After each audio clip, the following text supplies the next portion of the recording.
하나님의 말씀은 디모데후서 4장 9절 18절입니다. 신약성경 페이지 346페이지 디모데후서 4장 9절에서 18절까지입니다.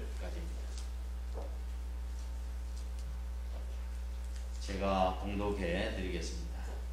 너는 어서 속히 내게로 오라. 데마는 이 세상을 사랑하여 나를 버리고 데살로니가로 갔고, 그레스게는 갈라디아로, 디도는 달마디아로 갔고, 누가만 나와 함께 있느니라.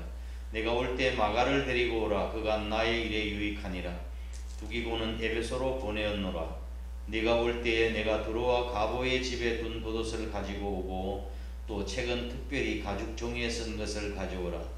구리 세공업자 알렉산더가 내게 해를 많이 입혔음에 주께서 그 행한 대로 그에게 갚으시리니 너도 그를 주의하라. 그가 우리 말을 심히 대적하였느니라. 내가 처음 변명할 때에 나와 함께한 자가 하나도 없고 다 나를 버렸으나 그들에게 허물을 돌리지 않기를 원하노라. 주께서 내 곁에 서서 나에게 힘을 주심은 나로 말미암아 선포된 말씀이 온전히 전파되어 모든 이방인이 듣게 하려 하심이니 내가 사자의 입에서 건짐을 받았느니라.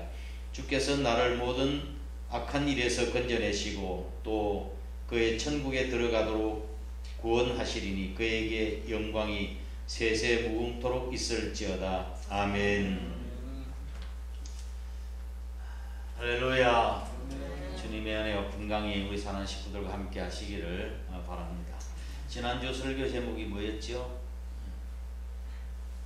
상사와 꽃말처럼 이 세상에 이루어지지 않는 사랑이라 할지라도 우리가 믿고 우리가 사모하는 주님에 대한 사랑, 그리고 하나님의 사랑은 반드시 이루어진다는 의미로 말씀을 드렸습니다. 구체적인 내용으로 주님께서 언제 어떤 모습으로 온다 할지라도 우리가 부끄럽지 않게 맞이할 준비를 해야 되고, 깨어있어 기도하고 거룩한 삶을 살라고 말씀을 드렸습니다. 오늘 대림절 두 번째 주일을 맞이했습니다. 설교의 제목이 뭡니까?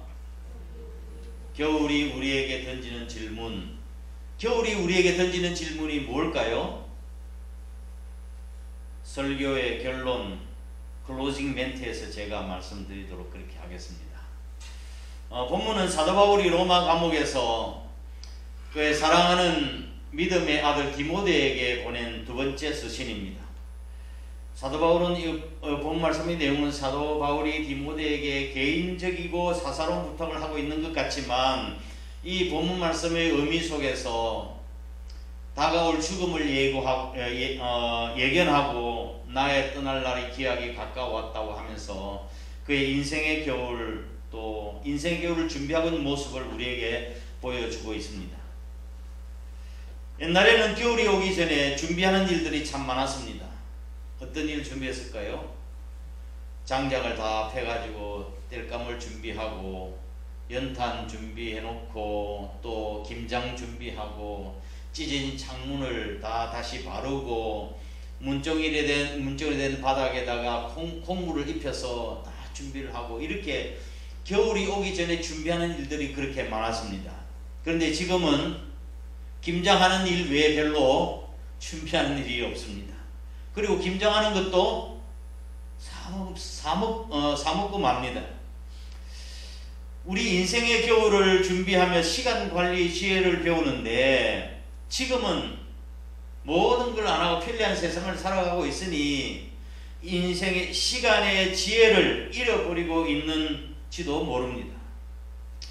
우리는 이 다가오는 겨울, 또 인생의 겨울이 우리에게 찾아오기 전에 어떻게 우리가 지혜를 얻고 준비해야 될 것인가를 잠시 말씀드리고자 합니다. 사도 바울은 먼저 그의 임종이 가까운 것을 깨닫고 우선 감정적인 정리를 하고 있습니다. 감정적인 정리. 인생의 마지막 순간에 대부분의 사람들은 다 주변 정리를 하고 떠납니다. 그렇죠?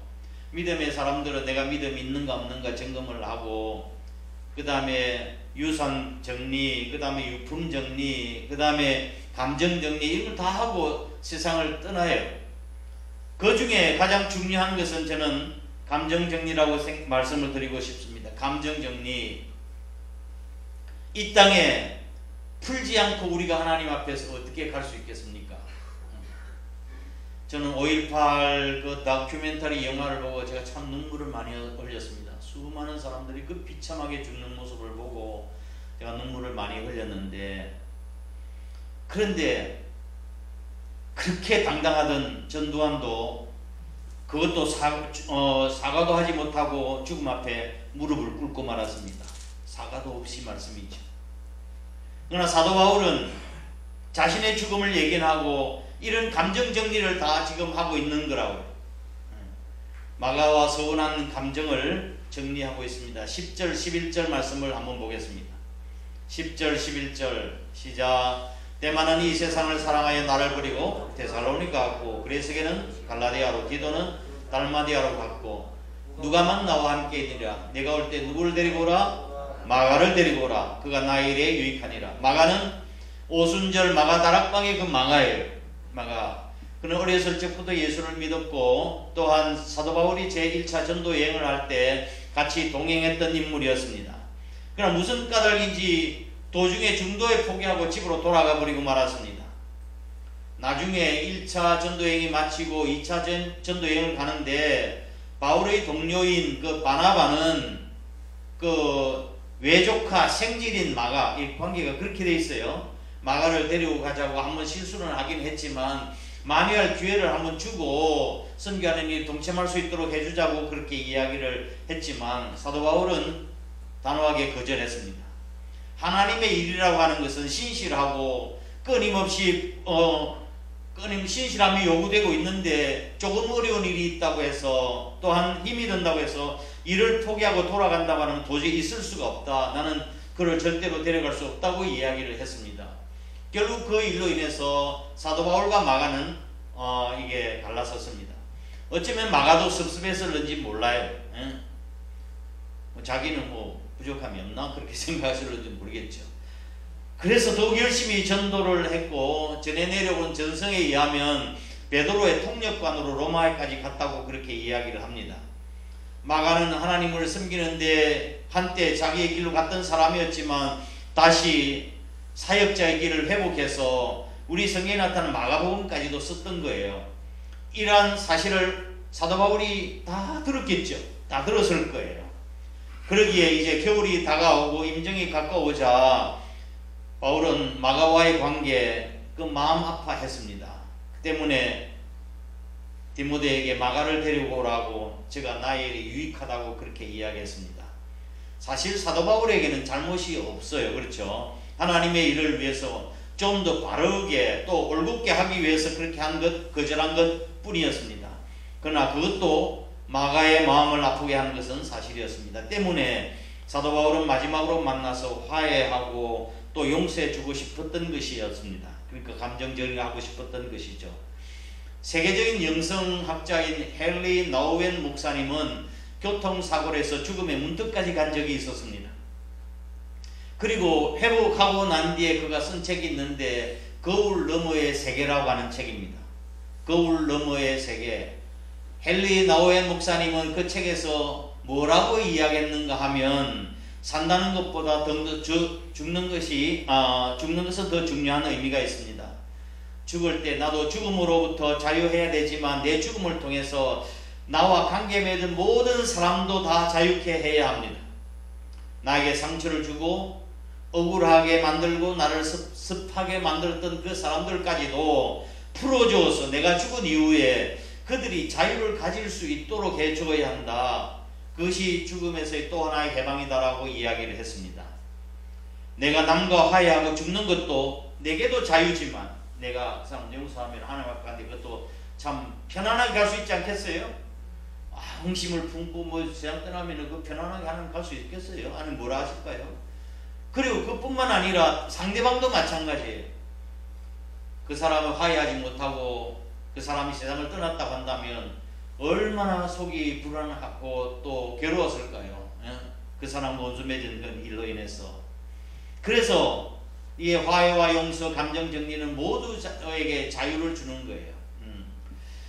우리 그리스도인들도 이런 마음을 가지고 살아야 되지 않을까 생각합니다. 헨리 나우엔이 거울 너머에게 있는 세계는 바로 사랑이었습니다. 그곳으로 가기까지 우리가 할 일은 서로 사랑하며 서로 상처 주지 아니하며 용서하며 살아갈 일입니다. 할렐루야 나오는 이것이 바로 우리가 살아가는 이유라고 말씀하고 있는 거예요. 우리도 늘 한 해 가기 전에 또한 감정 정리를 하고 또 새롭게 맞이할 수 있었으면 좋겠습니다.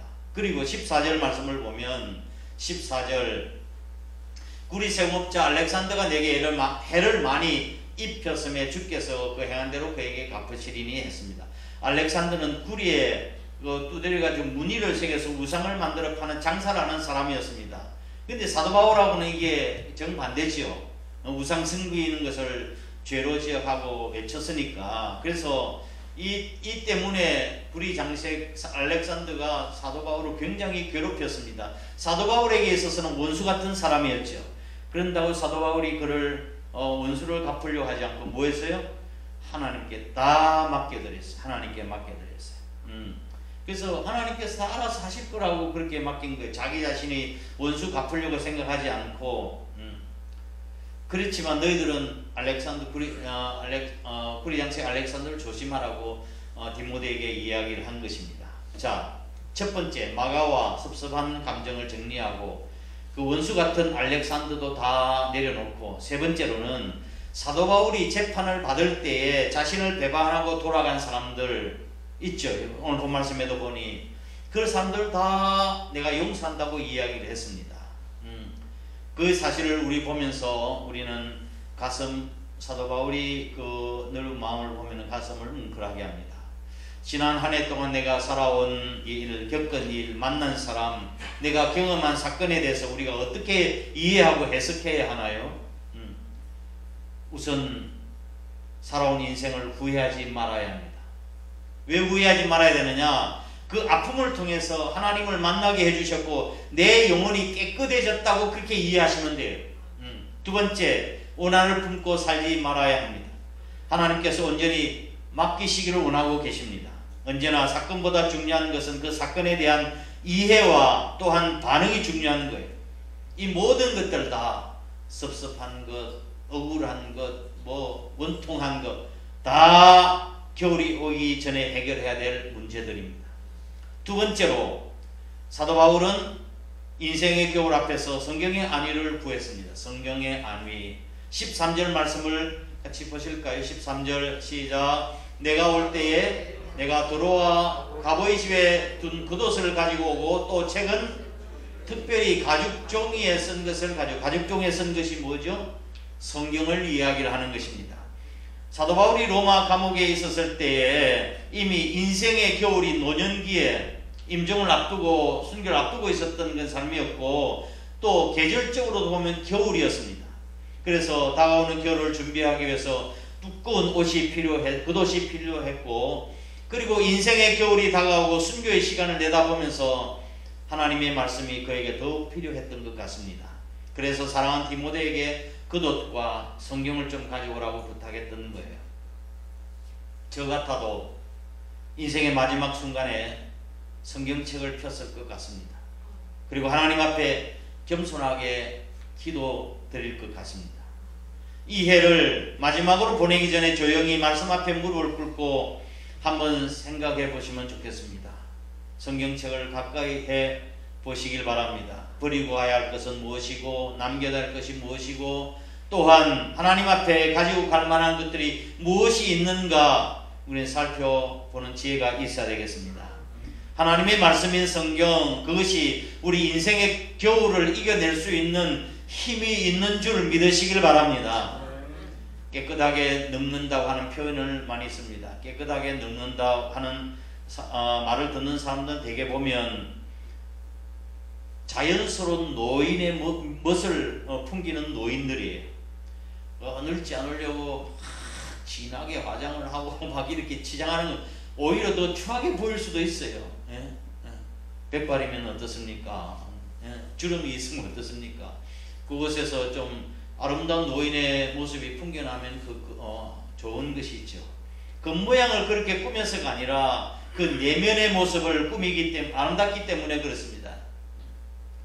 그래서 아름다운 노년이 되기 위해서는 거울을 자주 봐야 합니다. 거울을 자주 봐요. 거울 좀 자주 보세요. 거울 보면서 뭐합니까? 거울을 본다고 하는 것은 자기 자신과의 대화를 의미하는 거예요. 대화를 하는 거예요. 그 시간 스스로 우리는 많은 것을 배울 수 있습니다. 그 거울은 바로 하나님의 말씀인 성경입니다. 말씀을 보고 내 자신의 모습, 내면의 아름다움을 가꾸어 갈 수 있는 저와 여러분이 되시기를 주의 이름으로 축원합니다.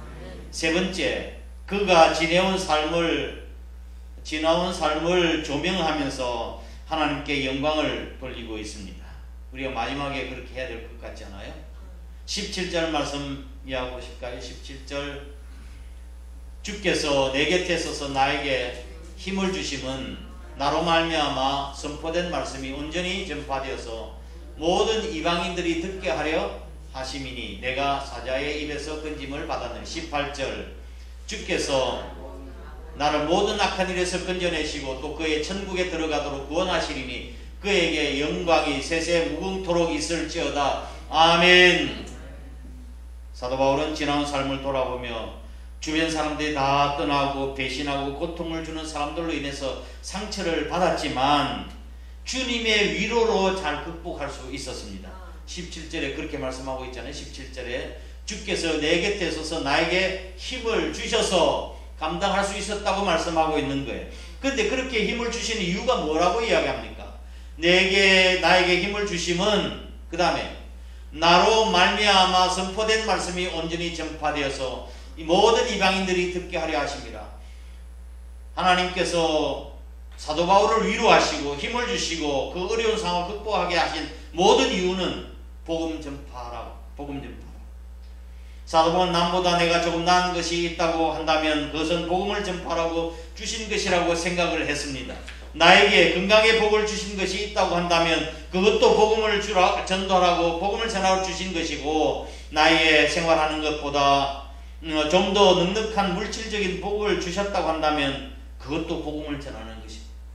그리고 나에게 회복의 은혜를 축복을 주셨다면 아직도 나에게 사명이 남아있는 줄 알고 복음을 전하라고 주신 것이라고 사도 바울은 생각을 하고 있는 것입니다. 죽을 때까지 내가 이 일을 하고 싶다고 말할 수 있는 사람은 정말 행복한 사람이에요. 지난번에도 말씀드렸지만 나는 죽을 때까지 이 일을 붙잡고 놓지 않으리라고 하는 그 무엇이 있는 사람은 행복한 사람이에요. 숨질 때 되도록 주의 영광을 위해서 하고 복음을 전하면서 주께 나아가는 저와 숨질 때 되도록 늘 전도하면서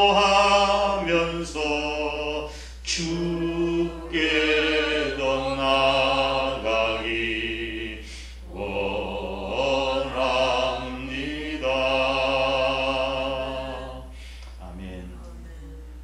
내가 인생의 겨울에 마지막 사람들 앞에서 유언을 남길 때 무엇을 남길 것인가 한번 정리가 되었으면 좋겠습니다. 18세기 영국과 미국의 대부흥을 일으켰던 부흥의 주역인 탁월한 복음 전도했던 조지 휘필드라고 하는 분이 계십니다. 제가 가끔 이야기는 하지만 제가 참 존경하는 사람, 그 당시에 당대의 사람이 유명한 사람이 감리교 창시자인 존 웨슬레이인데 사실은 이 웨슬레이보다 더 훌륭한 분이었어요. 가려져 있지만 말씀이죠. 조지 휘필드는 눈물의 설교자로서 눈물 없이 설교를 마친 적이 없다고 이야기합니다. 하나님의 마음을 품은 거룩한 설교자였습니다. 잃어버린 자를 향한 그 목사님의 눈물의 설교는 육성으로 수백만, 수천, 수만 명의 성중들 앞에서 대상으로 하나님의 말씀을 선포했습니다. 이렇게 좋은 음향시설이 있어도 집회를 하면은 피곤하기 마련인데 그런 음향시설 시스템도 없이 그 수많은 사람들에게 복음을 전달하고 하는 것은 성령의 도우심이 없이는 불가능한 일이었습니다.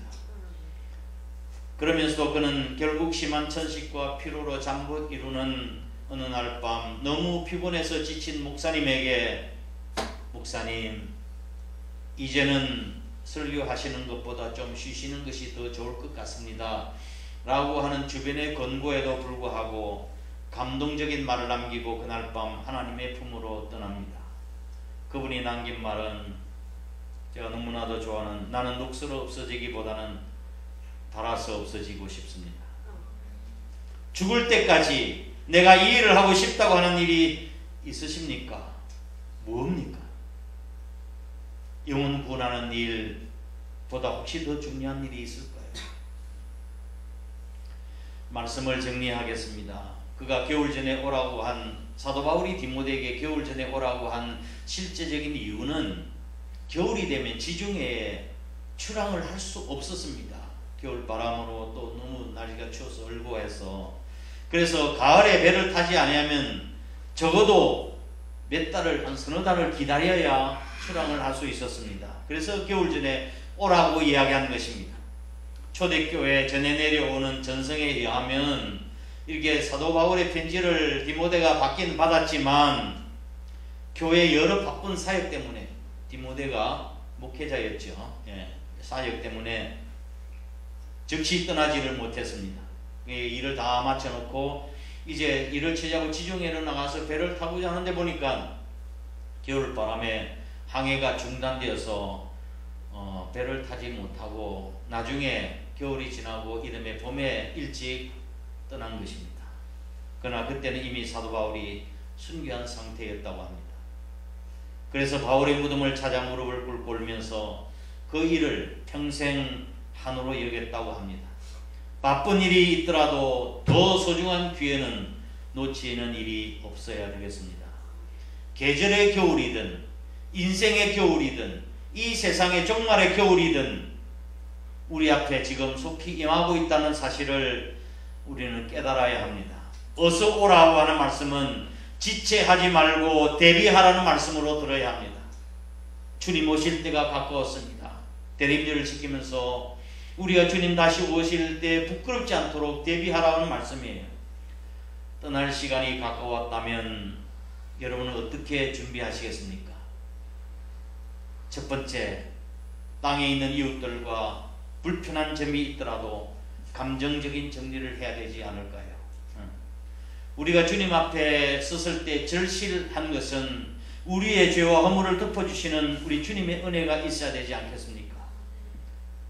우리가 우리 주변의 사람들 용서하지 않고 어떻게 하나님 앞에 설 수 있겠습니까?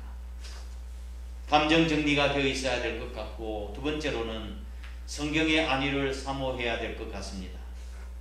저의 떠날 기약이 가까워 시간이 가까웠다면 일시적인 성공에 의기양양하지 않도록 조심하고 이 땅의 것에 마음 빼앗기지 않고 하늘의 상급을 바라보고 마지막까지 일하고 싶습니다.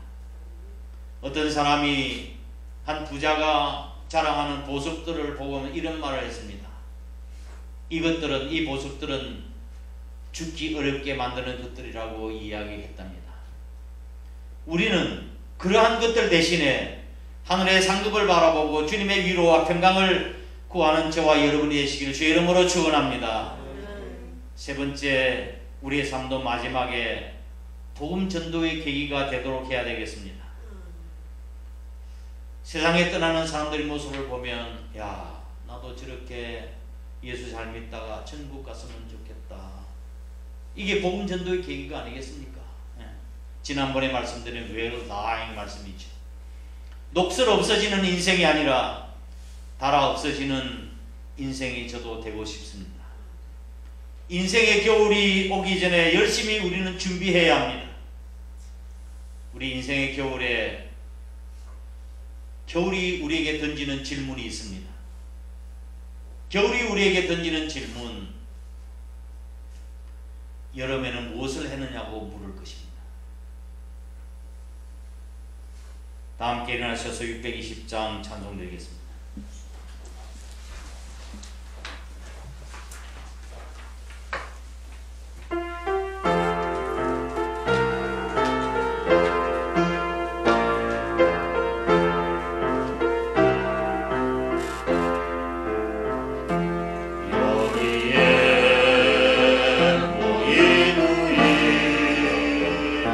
주의 은총 받은 자여라.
주님도 찬양하라. 이 믿음도 굳세라. 주가 지켜주신 나를 모든 밤에도 주의 밝은 빛 인도하여 주. 이 믿음도 굳세라. 주가 지켜주신 나를 모든 밤에도 주의 밝은 빛 인도하여 주신다. 아멘. 기도하겠습니다. 오늘이 나의 인생의 마지막 날이라고 한다면 천국 문에 들어갈 준비가 되었는지, 하나님께서 너는 지금까지 무엇을 위해 살았느냐고 물으신다면 무엇이라고 대답해야 할지 부끄러운 것밖에 없음을 고백드리지 않을 수가 없습니다.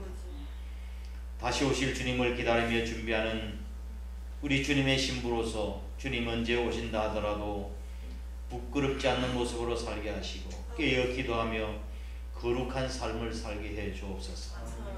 살아온 인생 후회하지 않고 저희들이 겪은 일, 내가 만난 사람, 내가 경험한 사건에 대해서 올바른 이해와 해석을 가지고 겨울이 오기 전에 감정 정리를 잘할 수 있도록 도와주시며 성경의 안위를 통해서 우리의 겉모습이 아닌 내면에 아름답게 갖고 가게 하시고 지금까지 베풀으신 모든 위로와 은혜는 복음을 전파하고 영혼을 구원하라고 주신 하나님의 음성인 줄 믿고 그의 나라와 의를 위하여 녹슬어 없어지기보다는 달아서 없어지는 값진 삶을 살게 하여 주옵소서. 우리 인생의 겨울이 여름에 무엇을 했느냐고 던지는 질문 앞에 부끄럽지 않게 살아갈 수 있게 도와주옵소서. 인생의 마지막 추수의 날, 주님 다시 오시는 날, 누가복음에 나타난 어리석은 부자처럼 절망적인 후회와 영원한 탄식으로 몸부림치지 않도록 오늘 하루하루 감사의 씨를 뿌리며 살게 하시고 믿음, 소망, 사랑의 삶을 살아 하나님 앞에 설 때 칭찬 듣는 저희들 될 수 있도록 도와주시옵소서. 그렇게 살겠다고 결단하며 일어섰습니다. 우리의 헌신과 결단을 받으시고 하나님 기뻐하시는 거룩한 산재물 되게 하여 주옵소서. 우리의 삶에 주신 모든 축복과 선은 우리 주님으로부터 말미암았음을 고백하며 하나님의 뜻을 위해서 부끄러움 없이 사용되게 하시고 우리 인간의 정욕대로 사용되지 않게 하여 주옵소서. 너희는 먼저 그의 나라와 이를 구하라고 하신 말씀에 순종하여 우리의 삶을 들여 헌신의 표로 삼고자 합니다. 우리의 마음과 뜻과 정성을 다하여 이 예물을 드리오니 향내는 제물 되게 해 주옵소서. 하나님의 명령에 순종하여 소득의 11조를 드립니다. 약속된 축복과 성숙한 믿음을 허락하시고 하나님의 말씀은 진리임을 경험하게 하시고 주의 전에 있게 하여 주셔서 거룩하게 사용되어지게 해 주시옵소서. 감사 예물 낙큰 제물을 드립니다. 작은 일에서부터 감사를 배우게 하시고 마른 곳에서도 샘물로 하게 하는 하나님의 크신 은혜를 경험하게 하여 주옵소서. 하나님 나라의 확장과 지상 명령인 마지막 유언이신 선교의 명령을 받들어 선교의 예물 드립니다. 나누어주는 자가 복된 자임을 경험하게 해 주시옵소서. 교회 건축금과 차량금 1,000번 제물 우리의 정성으로 말미암아 우리 교회가 더욱더 건강하고 아름답게 성장할 수 있도록 하나님 도와주옵소서. 이 나라의 민족을 기억해 주시고 많은 군대로 구원 얻은 왕이 없으며 용사가 힘이 커도 스스로 구원하지 못하나니 오직 주권이 주님께 있음을 고백드립니다.